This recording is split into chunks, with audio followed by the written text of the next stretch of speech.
तो दोस्तों आप सभी लोगों का स्वागत है आपके मिशन करियर में। तो आज का हमारा प्रैक्टिस सेट नंबर 18 होने जा रहा है और ये सभी प्रश्न हमारे एडुटेरिया के करंट अफेयर से लिए गए हैं। और आपको बताते चले कि सभी करंट अफेयर 2025 का यही है कि आपके एग्जाम में एनटीपीसी हो गया और देखिए जो दिल्ली पुलिस हुआ था उसमें पिछले 1-2 वर्ष पुराना पूछा था। तो यही कारण मैं 2025 का करंट अफेयर करवाने जा रहा हूँ। प्रैक्टिस सेट नंबर 18 होने जा रहा है। तो चलिए प्रैक्टिस सेट नंबर 18 का पहला हमारा क्वेश्चन इसमें क्या दिया हुआ है कि वन स्थिति रिपोर्ट 2023 के बारे में इसमें से कौन सा कथन सही है। तो बी करके जगह पहला और दूसरा दोनों ही क्या हो जाएंगे करेक्ट। यानी कि भारत वन स्थिति रिपोर्ट में 2023 इस श्रृंखला में 8वीं रिपोर्ट है हमारी, ठीक है 18वीं रिपोर्ट है। और भारत वन स्थिति रिपोर्ट 2023 के अनुसार देश का वातावरण में 156 वर्ग किलोमीटर की वृद्धि हुई है। अगला है कि बुनालू उत्सव 2025 में स्थित गोलकुंडा किले के ऊपर श्री जगदम्बा महाकाली मंदिर कहाँ मंदिर में शुरू हुआ था। गोलकुंडा पूछा है। बुनालू उत्सव शुरू किया गया था जगदम्बा महाकाली मंदिर में। तो ये कहां पर पड़ता है जो 2025 में बुनालू उत्सव का शुरुआत किया गया। तो ये तेलंगाना हैदराबाद, ठीक है। अगर दुनिया के पहले जेट संचालित ह्यूमनाइड रोबोट का नाम क्या है जो सफलतापूर्वक जमीन से 50 सेंटीमीटर ऊपर उठा और पूरी अवधि के लिए स्थिर रहता है। तो देखिए सी करेक्ट हो जाएगा आईरॉन क्यूब 3 है। देखिए अगला क्वेश्चन है कि केंद्रीय रक्षा मंत्री ने संघाई सहयोग संगठन की 22वीं रक्षा मंत्रियों की बैठक में भारतीय प्रतिनिधि मंडल का नेतृत्व किया। यह बैठक निम्नलिखित में से किस स्थान पर आयोजित की गई है। तो ये बैठक आयोजित की गई, ध्यान रखिएगा, किंगदाओ चीन में। अगला है कि हूल दिवस 1855 के संथाल विद्रोही की याद में मनाया जाता है जिसे कई आदिवासी इतिहासकार भारत का पहला स्वतंत्रता संग्राम मानते हैं जो 1857 के विद्रोह के पहले का है। हूल दिवस हर साल को कब मनाया जाता है। तो हूल दिवस ध्यान रखिएगा दोस्तों 23 जून को सेलिब्रेट किया जाता है। अगला है कि राष्ट्रीय जन सहयोग एवं बाल विकास संस्थान नई दिल्ली का आधिकारिक तौर पर नाम बदलकर क्या रख दिया गया। तो आधिकारिक तौर पर इसका नाम बदल करके सावित्रीबाई फुले राष्ट्रीय महिला एवं बाल विकास संस्था कर हो चुका है। अगला है निम्न में से किसे रूस के यूरोप में सबसे ऊंची पर्वत माउंट एल्ब्रूस पर चढ़ने वाली सबसे कम उम्र की पर्वतारोही बनकर उन्होंने एक नया रिकॉर्ड दर्ज किया है अपने नाम। तो तेगवीर सिंह ने, ठीक है। अगला क्वेश्चन है कि बिहार कैबिनेट ने मुख्यमंत्री कलाकार पेंशन योजना को मंजूरी दी जिसके तहत कम से कम 10 वर्षों से शास्त्रीय हस्त या प्रदर्शन कला में लगे कलाकारों को कितने समय की मासिक पेंशन दी जाएगी। ध्यान रखिएगा इसमें राइट आंसर सी हो जाएगा 3000 दी जाएगी। आइए अगले प्रश्न की तरफ बढ़ते हैं। अगला निम्नलिखित में से कौन से भारतीय नौसेना में पहली फार पायलट बनी है। तो फ्लाइंग पायलट बनी है, इसमें लिखा है फ्लाइंग, ध्यान रखिएगा फ्लाइंग पायलट बनी है। ठीक है, राइट आंसर भी हो जाएगा सब लेफ्टिनेंट आस्था पूनिया को बनाया गया। अगला एक तरफ उपग्रह है और उसके प्रक्षेपण यान के बारे में दिया है कि कौन से उपग्रह का कौन सा प्रक्षेपण यान है, उससे संबंधित क्वेश्चन है और इसे मिलान करना है। देखिए एक करेक्ट हो जाएगा EOS-09, ये PSLV-C61 का प्रक्षेपण यान है। CMS-03 तो LMM-35M का है। स्पार्टैक्स मिशन ध्यान रखिएगा PSLV-C60 का है। ES एक प्रोवा की बात करें तो PSLV-C59 का है। अगला क्वेश्चन निम्नलिखित में से किसे भारतीय खो खो महासंघ के अध्यक्ष के रूप में नियुक्त किया गया। तो भारतीय खो खो महासंघ के अध्यक्ष के रूप में नियुक्त किया गया सुधांशु मित्तल को। अगला निम्न में से किस राज्य सरकार ने तेंदुपत्ता संग्रहालय के लिए चढ़ पादुका योजना को फिर से शुरू कर दिया, यानी कि फुटवियर योजना शुरू किया गया फिर से।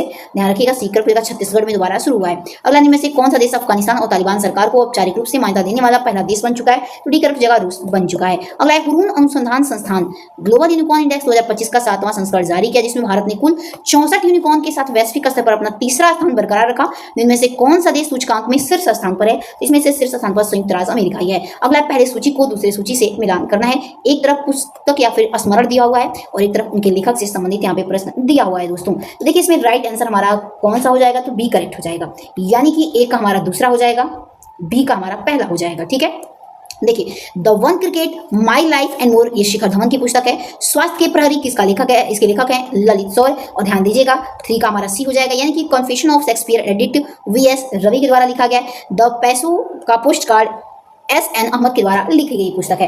अगला है कि सरकार ने मुख्यमंत्री सेहत योजना की शुरुआत की जो एक सार्वभौमिक स्वास्थ्य कवर है जो राज्य के प्रत्येक परिवार को चाहे उनकी आयु कुछ भी उन्हें प्रतिवर्ष 10 लाख तक निःशुल्क कैशलेस चिकित्सा उपचार प्रदान किया जाएगा। इसमें तो एक करेक्ट हो जाएगा, पंजाब के द्वारा ये कहा गया है। अगला निम्नलिखित में से कौन सी कंपनी ने $4 ट्रिलियन अमेरिकी डॉलर का बाजार पूंजी हासिल करने वाली दुनिया की पहली सार्वजनिक रूप से कारोबार करने वाली कंपनी बन चुकी है। ध्यान रखिएगा एनवीडिया बन चुकी है। अगला सूची पहले को सूची दूसरे से क्या करना है तो मिलान करना है दोस्तों। देखिए ए ऑप्शन में हमारा करेक्ट आंसर हो जाएगा। अगला है काजू नारियल रस के किण्वन को दोहरे आसमान से बनाई गई पारंपरिक भारतीय रिस्पिट ओजी फेनी भौगोलिक जीआई टैग दिया गया है।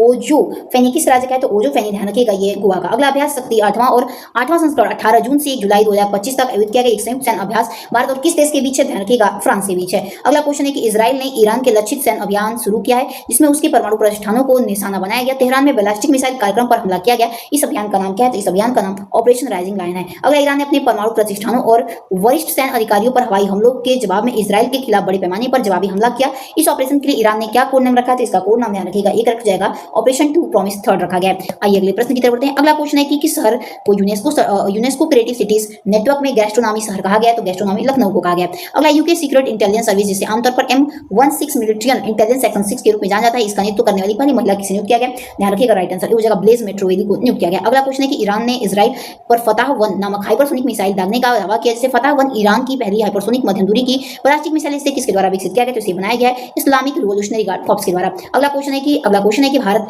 के बाघ आवासों में खुर वाले जानवरों की स्थिति के अनुसार खुर वाले शाकाहारी जानवरों की आबादी मामले में कान्हा टाइगर रिजर्व भारत के बाघों के सबसे बड़ा आवास बन गया है। कान्हा टाइगर रिजर्व किस राज्य में, तो पता होगा आपको, कान्हा मध्य प्रदेश में स्थित है। अगला किसे आर्थिक मामलों विभाग की पहली महिला महासचिव नियुक्त किया गया, तो आर्थिक मामलों के लिए पहली महिला महासचिव के रूप में किसे नियुक्त किया गया, ध्यान रखिएगा अनुराधा ठाकुर को नियुक्त किया गया। अगला क्वेश्चन, संयुक्त राष्ट्र अमेरिका ने ईरान में सबसे संवेदनशील परमाणु स्थलों को खिलाफ एक उच्च तीव्रता वाला सन अभ्यास चलाया है, इस अभियान का नाम क्या है, तो इस अभियान का नाम ध्यान रखिएगा ऑपरेशन मिडनाइट हैमर है। अगला किसी पूरी तरह से नए रक्त समूह प्रणाली की पहचान की किसने, जिसे ग्वाडा नेटिव कहा गया है, जिसे आधिकारिक तौर पर international society of the blood transfuse द्वारा मान्यता प्राप्त है, ध्यान रखिएगा बीकर जगह फ्रांसीसी रक्त प्रतिष्ठान को। अगला कि कौन अंतर्राष्ट्रीय ओलंपिक समिति की पहली महिला अफ्रीकी अध्यक्ष बनी है, ध्यान रखिएगा कश्की कुरवेंटी को बनाया गया। ओके, अगला क्वेश्चन है कि अर्लंग वन्यजीव अभयारण्य ये तितली का अभयारण्य है, ध्यान रखिएगा बोला है, जो देश की पहली तरह का पहला कदम है। यह अभयारण्य किस राज्य में स्थित है, ध्यान रखिएगा तितली अभयारण्य, तो राइट आंसर क्या हो जाएगा डी, केरल में। अगला कामाख्या मंदिर परिसर में अंबुबाची मेला आयोजित किया गया, जिसे देवी कामाख्या वार्षिक मासिक धर्म चक्र का उत्सव मनाया गया। यह मंदिर किस राज्य में स्थित है, तो मां कामाख्या देवी का मंदिर ध्यान रखिएगा असम में स्थित है। अगला क्वेश्चन देखिए, आइए क्या है क्वेश्चन, दुनिया के सबसे पुराने जीवाश्म स्थल में से एक माने जाने वाले सलखान फॉसिल पार्क को यूनेस्को विश्व धरोहर स्थलों में संभावित सूची में शामिल किया गया। सलखान फॉसिल पार्क किस स्थान पर स्थित है, तो सलखान ध्यान रखिएगा सोनभद्र उत्तर प्रदेश में स्थित है। सलखान से 100 हो जाएगा और 100 से सोनभद्र यानी कि उत्तर प्रदेश में है। अगला क्वेश्चन है कि हाल ही में केंद्रीय पर्यावरण वन जलवायु परिवर्तन मंत्रालय ने कपट्टागुड़ा वन्यजीव अभयारण्य के आसपास परिस्थिति संवेदन क्षेत्र घोषित करते हुए अंतिम अधिसूची जारी की। यह अभयारण्य किस राज्य में स्थित है, तो यह अभयारण्य ध्यान रखिएगा कर्नाटक में स्थित है। अगला है बन का चेरला जलाशय परियोजना एक प्रस्तावित बहुचरणीय सिंचाई और जल संसाधन प्रबंधन परियोजना है, जिसे किस राज्य द्वारा विकसित किया गया, तो ध्यान रखिएगा राइट आंसर हो जाएगा आंध्र प्रदेश के द्वारा। अगला संयुक्त राष्ट्र महासभा द्वारा किस वर्ष महिला किसान का अंतर्राष्ट्रीय वर्ष घोषित किया गया, तो महिला किसान वर्ष अंतर्राष्ट्रीय वर्ष घोषित किया गया 2026 वर्ष को। अगला एयरबस और किसने कर्नाटक के कोलार में H125 हेलीकॉप्टर के लिए भारत की पहली निजी तौर पर संचालित फाइल असेंबली लाइन स्थापित किया, ध्यान रखिएगा बीकर टाटा एडवांस लिमिटेड के द्वारा किया गया। अगला केंद्र ने आधिकारिक तौर पर त्राल वन्यजीव अभयारण्य के आसपास एक इको सेंसिटिव जोन नामित किया, जो महत्वपूर्ण जैव विविधता हॉटस्पॉट है। अभयारण्य किस राज्य में, तो ध्यान रखिएगा ये अभयारण्य ध्यान रखिएगा कहां पर है, तो जम्मू कश्मीर में। अगला भारत के प्रधानमंत्री ने बिहार के किस जिले में 29,930 करोड़ रुपए से अधिक लागत वाली Nabinagar super thermal power project stage 2 की आधारशिला रखी है, कहां पर, ध्यान रखिएगा बिहार में। कहां पर यह आधारशिला रखी गई पीएम मोदी के द्वारा, तो औरंगाबाद में। अगला क्वेश्चन है प्रधानमंत्री मोदी ने लोक माता देवी अहिल्याबाई होलकर की 300वीं जयंती के उपलक्ष्य में एक विशेष 300 का सिक्का जारी किया। अहिल्याबाई होलकर किस राज्य की रानी थी, तो अहिल्याबाई होलकर ध्यान रखिएगा ये मालवा की रानी थी। यूक्रेन ने ड्रोन के माध्यम से रूस की वायुसेना में लंबी दूरी का विमान सपत्तियों को निशाना बनाने हुए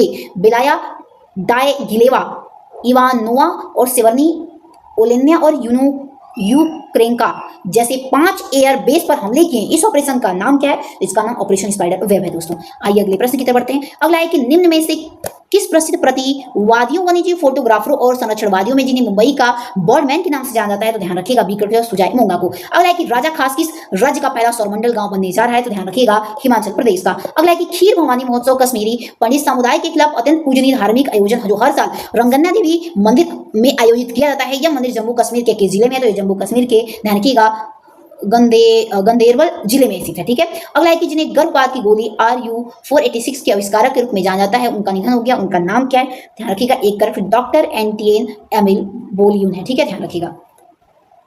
आइए अगला प्रश्न देखते हैं। अगला है कि भारत को कब तक की अवधि के लिए संयुक्त राष्ट्र की आर्थिक सामाजिक परिषद के लिए चुना गया है, तो ध्यान रखिएगा राइट आंसर क्या हो जाएगा, तो बी 2026-28। अगला भारत के प्रधानमंत्री ने विश्व पर्यावरण दिवस 2025 पर दिल्ली से गुजरात तक फैली 700 किलोमीटर लंबी अरावली पर्वत श्रृंखला को फिर से वन में भरने की एक विशेष पहल शुरुआत की है। इस पहल का क्या नाम है, तो इसका नाम है अरावली ग्रीन वॉल प्रोजेक्ट। अगला क्वेश्चन है कि भारत के प्रधानमंत्री जम्मू कश्मीर के किस जिले में दुनिया के सबसे ऊंचे रेलवे ब्रिज चिनाब का उद्घाटन किया, तो आपको पता होगा अभी हाल ही का न्यूज है, तो रियासी में। अगला गृह मंत्रालय ने हालिया में जारी के अनुसार गृह मंत्रालय के द्वारा अभी हाल ही में की जानकारी के अनुसार कहा गया 2027 में भारत की 10 की जनगणना में 2 चरणों में की जाएगी, इसमें से जाति जनगणना भी होगी और एक कौथी होगी, पूछा जा रहा है 10 की जनगणना कौथी होगी, देखिए राइट आंसर से हो जाएगा 16वीं होने वाली है। अगला है कि मालदीव ने अपने पर्यटन आकर्षण को बढ़ावा देने के उद्देश्य से एक महत्वपूर्ण कदम उठाए उठाते हुए किसे अपना वैश्विक पर्यटन राजदूत नियुक्त किया गया है? तो मालदीव ने अपना वैश्विक पर्यटन राजदूत किसे नियुक्त किया गया? तो कैटरीना कैफ को नियुक्त किया गया। ठीक है, तो चलिए दोस्तों, भर भर के लाइक से सब्सक्राइब जरूर करेगा, क्योंकि वीडियो बनाने में बहुत मेहनत लगती है दोस्तों। मिलते हैं अपने अगले वीडियो के साथ, तब तक के लिए जय हिंद, जय भारत है दोस्तों।